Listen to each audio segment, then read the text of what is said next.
Most nights come to a natural end. This night simply stopped and started again somewhere else entirely. We are taught to believe that time always moves in a straight line, like a solid floor beneath our feet. Then came the night it split open like a trapdoor and swallowed a room full of people. That night was March the 14th, 1926. The room was a Chicago speakeasy, and it was packed to the brim with nearly 40 people. And this is a first-hand account. My name is Peter Hale. I've served as a time travel agent with the Outer Agency for nearly 3 decades. We're headquartered on Arcturus. Our job is easy to explain and hard to live. We protect the integrity of Earth's timeline. Myself, Agent Graham McKay, and Agent Ayanna Redbird were sent to investigate how 40 people could vanish without a trace. We did not yet know that we would be counted among them. The speakeasy did not have a real name. Everyone who mattered called it the cellar because that is exactly what it was.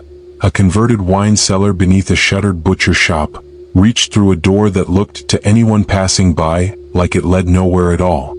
Agent Graham McKay found that door in under 4 minutes. He had a nose for sin, and 6 centuries hadn't cured him of his taste for gin either. The 3 of us went in dressed for the part. Agent McKay wore a suit that looked as if it had been fighting him all night, because it had. Graham McKay was built for chainmail and broadswords, not tailored wool, and no tailor alive was ever going to talk him out of that fact. Agent Redbird wore a dark green dress with beadwork along the hem, chosen by her own hand, and she moved through that crowded room as if she had been born into it.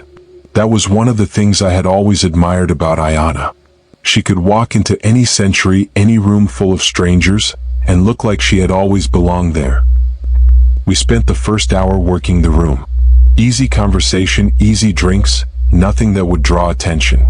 Graham found a group of dock workers near the bar and had them laughing within minutes, trading a story about a brawl he swore had broken out over a prize bull at a market fair back home in the Highlands. None of it was true. All of it worked. Nobody in that room questioned 3 strangers enjoying themselves, because Graham never let them get the chance. Ayanna sat near the piano and let the room come to her, a word here, a nod there, gathering more from a crowded room in an hour than most agents managed in a week. She caught my eye once and gave me a small shake of her head. Nothing of note yet. I nodded back and kept my own attention on the door, the exits, the faces that didn't belong to regulars. Then the bandleader called for a song, and everything in that room that had felt ordinary stopped feeling that way. The cellar was packed that night. Patrons were standing shoulder to shoulder from the door to the back wall and drinking gin that tasted like it had been made in somebody's bathtub, which was exactly where it came from. Prohibition had been the law of the land for 6 years by then, though it hadn't stopped a single soul in that room from drinking. It had only pushed the drinking underground into cellars and back rooms like this one. In 1926, a man with a bathtub and a steady hand could turn grain alcohol and juniper into something passable enough to sell by the glass. Sali, the bartender who had run that tap for 2 years, prided himself on never once watering down a glass. The air hung thick with Turkish tobacco smoke. Underneath the noise of 40 conversations happening all at once, underneath the clink of glasses and Sali calling out names he half remembered. Then there was the band. Lucy Doyle sat on top of the grand piano in a gown the color of a struck match. The light in that room seemed to bend toward her, the way light bends around trouble. Beadwork caught what little glow the room offered, throwing it back in slow, deliberate flashes. Her black hair was pinned back, her pale skin standing out clean against the smoke and shadow crowding in around her. She sang something slow and low, built for a room that had already stopped pretending to behave. The crowd nearest the stage went quiet just to listen. Lucy's eyes were navy blue, heavy-lidded and giving nothing away, the kind of quiet that, in my line of work, is always worth noting. She sang like a woman who would rather have been anywhere else on earth. I would find out exactly how true that was before the night ended. She finished her song. The bandleader nodded toward a small table near the front, close enough to the stage to have a clear line on the piano. There sat a man both peculiar and ominous. He was alone and nobody in that room seemed to know him. He wasn't drinking. was not talking to anyone and he was watching the piano with strange anticipation. I touched the communicator at my wrist. Agent Redbird. Table near the front, stage right. Man on his own, no drink in front of him. Her voice came back low-pitched for my ear alone. I see him, Agent Hale. I don't like him. Neither do I said. Keep watching. The man had asked for a song called The Serpentine Rag. It was not a tune any dance hall in Chicago would have known. No sheet music for it existed anywhere. In those years, plenty of jazz numbers spread the way rumors did, by ear, one player teaching another until a song belonged to nobody and everybody at once. The piano player, Wendell Price, had learned The Serpentine Rag 3 years earlier from a piano man outside a roadhouse in St. Louis, who had hummed it out strain by strain until Wendell Price carried it home in his head. He had never been able to leave it alone since. He played it to himself in empty rooms when he thought nobody was listening, chasing something in that melody he could never quite name. He had never gotten a clear look at that piano man's face, not once. The stranger at the table tonight kept his hat pulled low and his collar turned up, and something about the way he held himself struck Wendell Price as familiar, though he could not have said why. The band began. At first the tune sounded almost gentle, an easy melody built for a room like this one. Then a second rhythm folded in underneath it, low in the bass and the drum, and that second rhythm did not build so much as coil. It tightened bar after bar like a spring wound past its limit. Glasses on the nearest tables began to hum faintly against the tabletops. Lucy Doyle stepped down off the piano and moved back toward the wall, never once taking her eyes off the stranger. The man himself sat perfectly still, smiling now, watching the piano the way a man watches something finally about to pay off. I reached for my communicator to call Agent Redbird to my side. I never got the chance. The music died instantly, brass cut off mid-note, as if somebody had reached out and ripped the plug straight from the wall. I found myself falling through a black void. The floor beneath me was no longer a floor. It sprang open like a trapdoor pulled by a hand I never saw, and I fell through the dark with my stomach still standing back where the piano used to be. Brick and shadow tore open around me as I fell, streetlights and pavement and the ghostly shapes of parked cars bleeding up through the walls like a photograph exposed twice. I hit ground on the other side of it, wherever the other side was, and for one long disoriented moment, I could not tell whether I had fallen a single foot or 100 years. I got to my feet slowly. My hands were shaking and I let them. I had felt this before. 12 years earlier, on a job in Constantinople. I had come through a scene just like this one and spent 4 days walking a city that was not quite the city I had left. I knew exactly what was happening. I can't say that made it any easier. This was not a different place. It was the same place. Chicago in 1926 stood exactly where it had always stood. And now the entire Speakeasy sat on top of it, occupying a new space in an alternate dimension. Neither dimension was strong enough to push the other out. The result was bleed through, one world showing through the seams of the other like old paint showing through a thin coat of new wet paint. From what I could tell, the entire basement and all the people in it came along for the ride. The band still gripped their instruments standing on a duplicate stage. Solly still stood behind the bar. Past the far wall, though, a modern street pushed through the brick. I could see streetlights and parked cars. All 40 patrons were waking up inside that overlap, and every one of them was trying to make sense of a room that no longer held together the way a room should. I moved before the panic around me had fully taken hold. Chairs scraped and overturned as people scrambled for a door that no longer led anywhere. A woman near the bar screamed and grabbed for the man beside her, and neither of them seemed to know which direction was safe. Somewhere behind me, Graham's voice rose above it, sharp and commanding, already pulling two men apart before their fists could land. A chair struck brick hard enough to make the wall shudder where the modern street bled through. I had already marked Diana moving through the crowd near the piano, steady where everyone around her wasn't. Between the two of them, I trusted the room would hold a few minutes longer. My instinct ran the other way, straight toward the table where the stranger had been sitting. He was still there. 40 people were coming apart around him, and he sat with his hands folded on the table, watching the room with the quiet satisfaction of a man who had lit a fire and was only now getting to enjoy it. A thin cord hung at his collar, some small dark charm tucked beneath his shirt, and his fingers moved once against it before going still again, an old habit worn smooth by years of repeating it. He did not look afraid. He did not look surprised. He looked like a man checking his work. I drew my weapon and leveled it at his chest, then pulled out the chair across from him and sat down without lowering it. "Who the hell are you?" He did not answer. His eyes moved to my wrist device instead, and then back to me, unhurried, as if the question did not interest him enough to spend words on it. "How and why did you do this? Start talking." His voice was warm and unhurried, the voice of a man settling into a conversation he had been looking forward to. His Cajun accent was thick, his demeanor smug. "I'm a music man with a few tricks up my sleeve and charms in my pocket. A musical alchemist, you might say. Every rhythm carries numbers in it, whether the man playing it knows that or not. Sacred geometry laid out in sound instead of stone. It can pattern the air the same way it patterns a cathedral ceiling or a seashell. Get enough people breathing in time with the same pattern, hearts and lungs and feet all falling on the same beat, and you've got yourself a frequency strong enough to press against the wall between one world and the next. That piano player never had to understand what he was playing. He only had to play it exactly right. I saw to that detail years ago, and all the people in this room did the rest without even knowing it." I raised my wrist and activated a containment field, and a faint shimmer closed around him.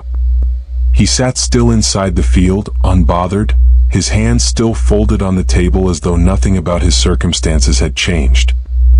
He had one more thing to say. "Before this night is finished, you will be escorting me back to Arcturus. Director Saren is an old friend of mine. He'll want to see me. I can assure you of that." I turned my attention to the rest of the room and saw Solly the bartender, standing exactly where he must have been standing when the seam opened. His arm was raised, and I saw at once that Solly was in a bit of a pickle. His hand and the bottle of gin it held had fused into one. Glass and flesh were locked together as a single solid piece. Solly's hand had not so much melted onto that bottle but had rematerialized as it passed halfway into it and locked there. It brought to mind the Philadelphia experiment. In 1943, sailors had become fused into the hull of a ship. The government has never officially admitted it.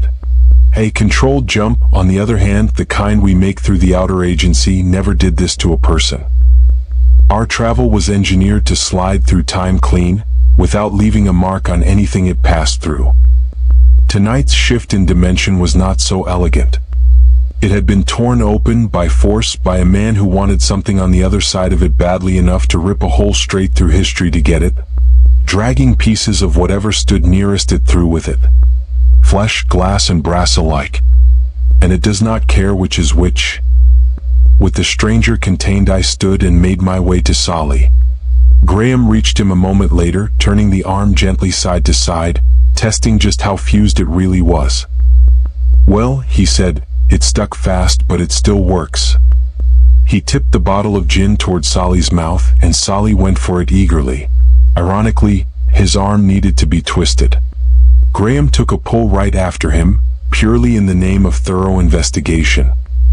"Do your drinking in your free time, Graham. We have pressing matters." Solly's hand was going to have to wait.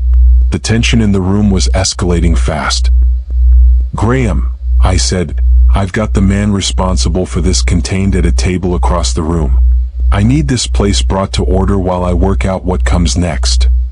Graham glanced past me toward the table, taking the measure of the man. "Get this room settled." "Consider it done," Graham replied, already turning from the bar. He did not have to go far to prove it.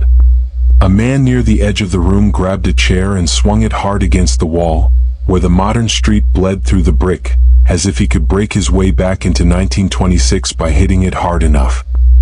Graham had him by the wrist before the chair finished its swing. "That's enough of that," said Graham. There was nothing gentle in his voice and nothing cruel in it either. "You'll not solve this with a broken chair, friend. Sit yourself down." I turned my attention toward Ayana. She was working her way through the crowd near the piano, steadying whoever needed steadying. Not far from her, Lucy continued her own mission to restore some sense of calm to the total chaos. I had no explanation for where she found the composure to do it. She simply had it, and it was helping a great deal. I made my way toward Ayana. "That's our man," I said, reaching her. "The one at the table. He's the one who did this." Ayana's eyes moved past me toward him. Why am I not surprised? I've got him in a containment field. He isn't fighting it. I don't like how comfortable he is. I glanced back toward the table, where he sat exactly as I had left him. He used the music, Ayana. Rhythm built to a frequency strong enough to tear the wall between one world and the next. He handed me the how of it without me asking twice. He also claims to know Saren personally. Says the two of them are old friends. Ayana, I need you to go speak with him. Find out what else he's willing to give up. We're going to need him to reverse this, and we need to know what it's going to cost us. I'll help Graham get this room under control. She held my eyes a moment, then nodded once and started toward the table without another word. I crossed to where Graham was still working the crowd, and between the two of us, the room began to settle into something quieter than panic. It was there, in the last of that settling, that I found Lucy. Lucy Doyle stood apart from the crowd she had spent the last several hours calming, catching her breath for the first time since the music stopped.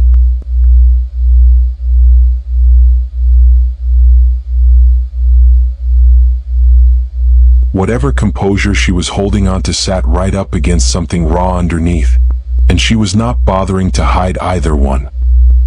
"Who the heck are you?" she exclaimed, "and what do you understand about what's happening here? Because I would very much like to know." "My name is Peter Hale. I understand more than I wish I did, Ms. Doyle. This is not the room you sang in an hour ago. We are somewhere else entirely." "And what makes you the one who understands any of it?" She asked it plainly, the question of a woman who had spent a lifetime being told things by men who expected to be believed simply for having said them. "I could be as lost as you are," I replied, "but I am not, and that's the most I'm able to divulge." She considered that and said nothing further. "Ms. Doyle, you were a great help with the crowd tonight. You should have been in the same state of panic as everyone else, and yet you were not. Tell me about that." She was quiet for a moment before she answered. "I felt good helping them," she said. "Better than I've felt in longer than I can remember. I did not have time to be frightened for myself. I was too busy being useful to those that needed help. I had to grow up fast, Mr. Hale. Faster than most girls get asked to. I've been singing since I was 16. My father put me on that stage the year my mother died because a girl who could sing was worth more to him than a girl grieving her mother. I learned the difference between the two of those things quickly enough." She looked at me steadily, not asking for anything back. "There is a particular kind of room you learn to survive in, singing the way I sing, in the places I sing in. Men look at you a certain way and they call it appreciation, and you learn to smile through it because the alternative is worse. I've been doing that since I was a child. Tonight, for the first time in longer than I can say, somebody needed something from me that had nothing to do with how I looked sitting on top of a piano." She held my eyes a moment longer. "I'm done singing. I did not have anything to offer up to that declaration, and I did not try. I need to see to the rest of the speakeasy." I told her to keep helping whomever needs it, and that she had a gift for it. She nodded once and turned back toward the crowd without another word. I hadn't taken 3 steps toward the piano when the wall behind the bar buckled outward, brick bowing like something was pressing against it from the other side. A woman standing near it stumbled backward, and the floor beneath her feet went soft, sinking an inch, then 2, as if it had forgotten it was supposed to hold weight. "Graham," I called. He was already moving.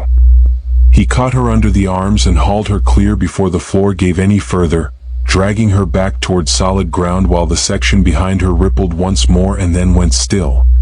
The brick settled back into place and the woman sat down hard on the nearest chair. She was visibly shaken. "Anyone else feel that?" Graham asked loud enough for the room. Nobody answered. Nobody needed to.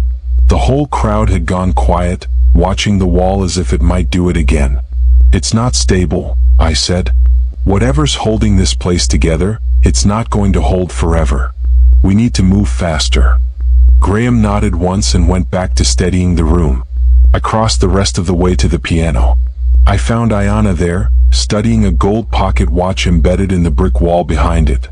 Its hands were spinning backward, fast and wrong, and knowing why did nothing to make the sight any less unsettling. Wendell Price came up beside us. He was still in his shirt sleeves, his collar open. He was sweaty and pale. He looked at the watch a long moment before he said anything. "That's mine," he said. "A gift from my grandfather, given to me the day I left home. I've carried it ever since." "I'm very sorry," I replied and meant it. Wendell nodded, though the nod did not look like it settled anything for him. I let the moment sit a beat before I asked the question I actually needed answered. "That song. The one you were playing when everything went wrong. Where did you learn it?" Something moved behind Wendell's eyes, quick and uneasy. "St. Louis," he said. 3 years back. A man outside a roadhouse taught it to me note by note. Never got a clear look at his face. I became a bit obsessed with the unconventional arrangement. Never thought I'd hear anyone ask for the serpentine rag in a place like this." He did not finish the thought. He did not have to. I watched him glance toward the table where the stranger sat, and I watched him decide, quietly, not to say anything more about it. Wendell excused himself and returned to his piano. He played a melancholy tune. The crowd, exhausted by then, settled into silence, listening to the music express the sadness and fear they all felt. Then all of a sudden, a glass on the bar top cracked clean in half without anyone touching it, the two pieces falling apart on the wood as if a blade had passed through it. Across the room, one of the modern street lights bled through the brick again, flickering, then holding steady in a way it hadn't before. "Peter." Graham nodded toward the light. "Are you seeing that?" "I see it, Graham." The stranger, still contained at his table, watched the light with open interest, unbothered, as if he had already seen exactly how the night would end. I turned back to Ayana. "I spoke with him," she said, nodding toward the table. "He was one of us. His name is Chance Cooper. Cooper was with the outer agency until 1963. He and Director Sarin had a falling out. He would not tell me the whole of it, only that he believes he was wronged, and that he has spent a long time waiting for the chance to say so to the man himself." Ayana went on. "He said he'll return us to the correct dimension if we take him back to Arcturus. That's the deal. Nothing less." "And you told him yes?" "I let him know that was an acceptable trade for restoring us back on terra firma." By this time Agent McKay had joined us. He looked past Ayana toward the table where the stranger still sat inside the shimmer of the containment field, patient as a man waiting for a train he already knew was coming. "Then let's not keep the man waiting," he said. The three of us crossed the room together. I lowered the containment field as we reached him, and he rose from the chair without being asked, straightening his coat as though we were leaving for a dinner engagement. "To the piano, please, if you would be so kind." We walked him to it, one of us on either side. As we approached the stage, he paused and nodded once to Wendell Price. I stopped just then and turned to Ayana. "Go find Ms. Doyle. I need her to speak to the crowd." Ayana studied me for a moment. "Speak to them about what?" "About the music. Whatever this man does when he plays, it works because the whole room falls into it together. 40 people, breathing the same rhythm, feeling the same thing at the same time. Emotion is the most powerful force human beings carry. And music is the fastest road straight into it. If 40 people felt something strong enough to jump dimensions, then the same 40 people feeling something just as strong is what is going to get us back. And you think Lucy can get them to do that?" "They trust her," I said. "She's been holding this room together for hours. If anyone in this building can get the patrons of this speakeasy to feel something together, it's her." Ayana nodded once and crossed the room. She found Lucy near the bar, kneeling beside a woman who was still shaking, and said something low enough that I couldn't hear it. Lucy looked past her, toward me, and then toward the piano. She stood. Lucy walked to the center of the room and raised both hands. The crowd quieted down the way a room does when someone it trusts asks for its attention. "I don't understand what's happening tonight," she said. "I won't pretend to you that I do. But I've been told the music can get us home, and I believe it. So I need every one of you to stop fighting this room and start listening to it instead." She looked toward the stranger. He sat down at the piano and rested his hands on the keys. "Close your eyes if you can," Lucy said. "Whatever this song makes you feel, don't hold it back. Let it move through you the way it wants to. That's what's going to bring us home tonight. Not our fear, not our fighting, just this." The crowd went still. One by one, faces turned toward the piano, and one by one, eyes closed. Chance Cooper from New Orleans, the man claiming to be a former outer agency time travel agent, began to play. He did not play the way Wendell played. Wendell approached the keys carefully, respectfully, a man working within the boundaries of what he understood. Cooper played like the boundaries did not exist for him at all. His head tipped back. His eyes lost focus, fixed on nothing in the room, nothing in front of him.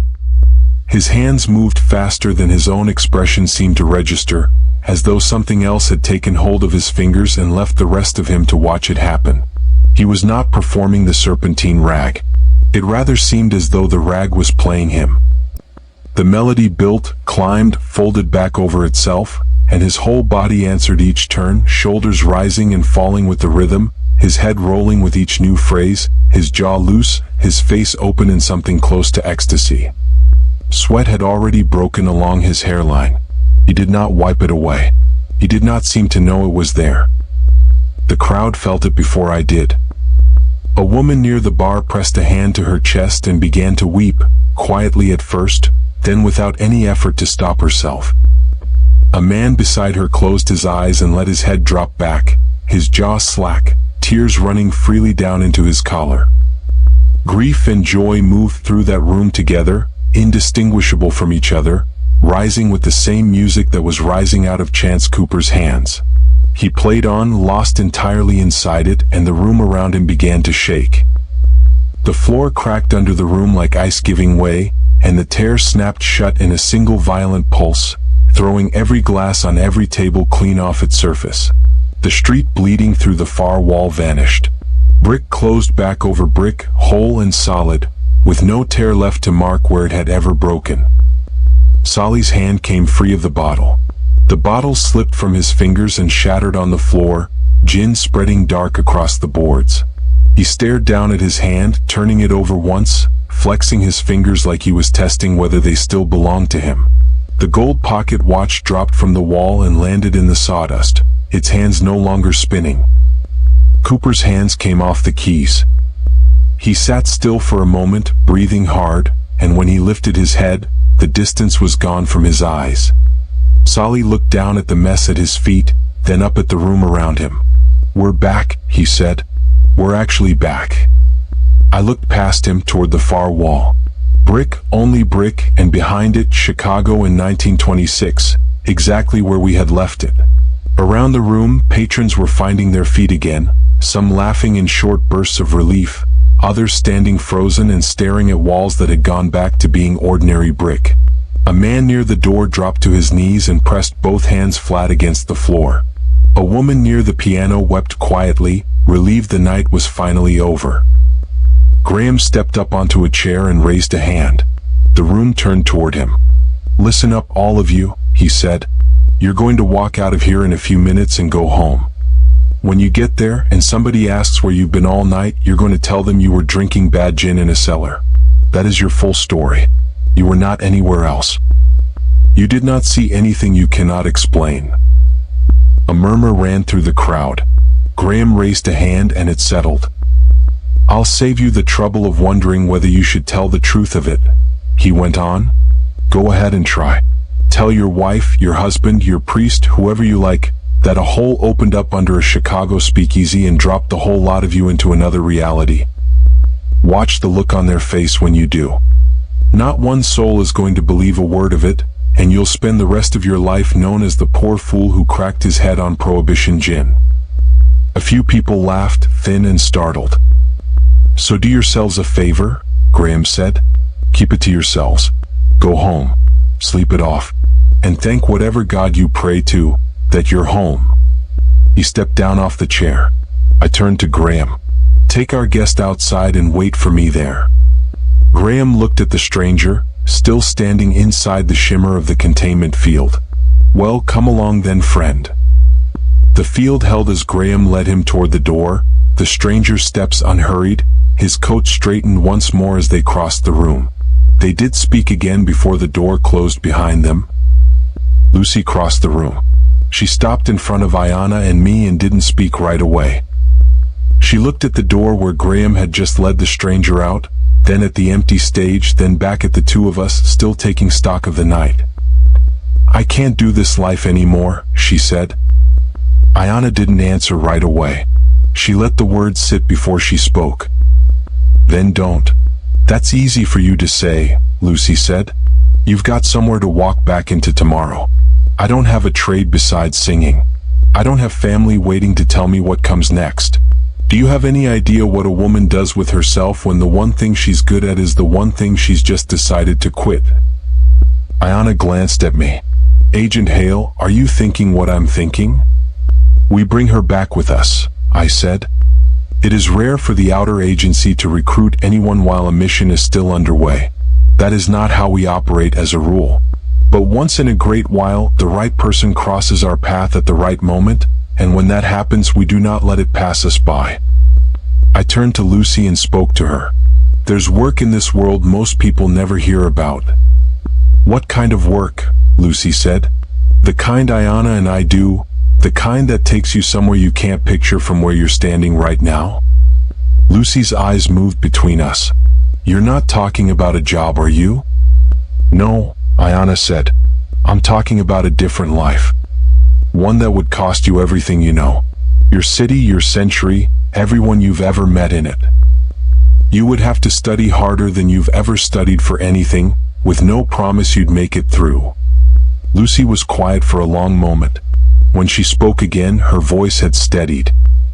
I already told you I'm done with the life I had. Tell me where I sign up for the one you're offering instead.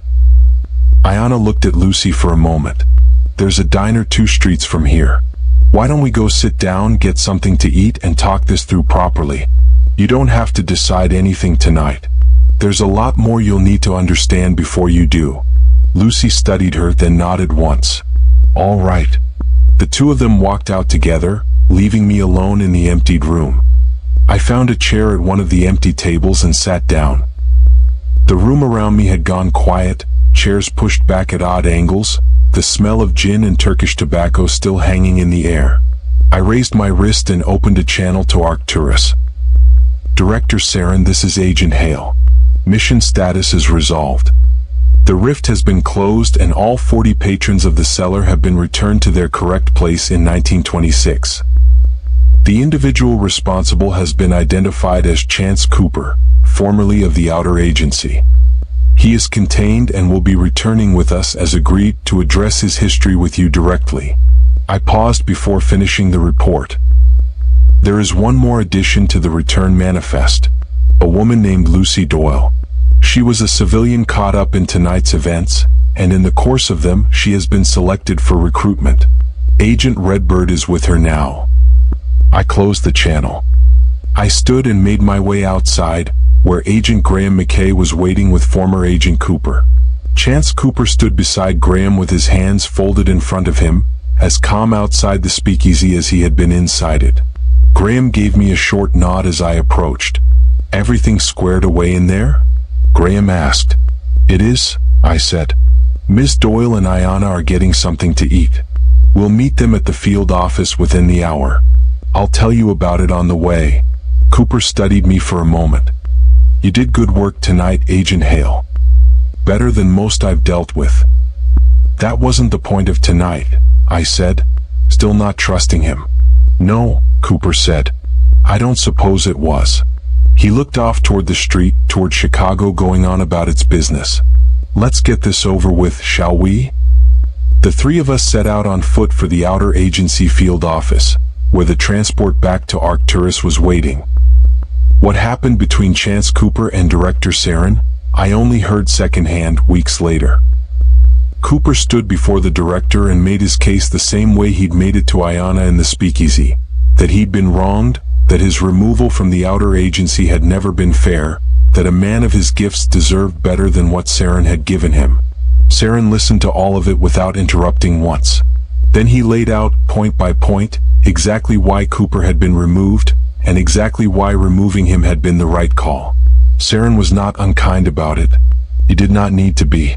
He was simply as he always was, correct in his judgment. Cooper's failing had never been his talent.